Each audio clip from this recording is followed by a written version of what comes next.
Hello and welcome to this week's AB Tutor Tips video. With AB Tutor, an administrator can set policies to be applied to computers all the time by setting them as group policies or default device policies. However, sometimes you might wish to allow your console users to deactivate these policies temporarily. Perhaps you've blocked Facebook, but a teacher wants to run a lesson around social media and so allow their students to get to Facebook for this lesson only. To do this, we must make a change to the settings for the relevant policy. Double-click on the policy or right-click and select Edit.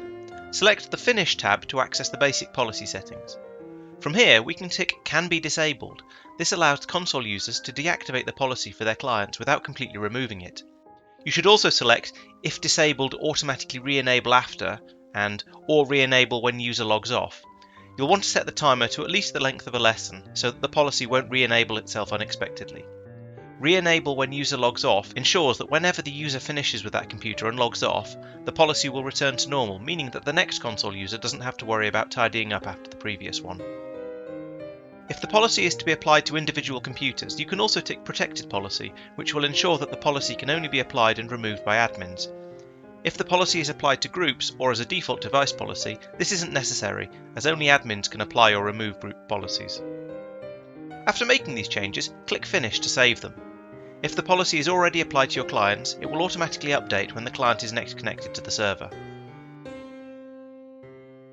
If I now switch to a normal console user instead of an admin, I can see the policy applied to my clients as normal. However, if I right-click on it, I see the option to disable the policy for the specified time. I can also select multiple clients and disable the policy for all of them at once. As you can see, the policy icon greys out to show that the policy is inactive, with a red No sign in the corner to show that it is disabled. The console user can right-click on it to re-enable it, or wait for the timeout or users to log off when it will be re-enabled automatically.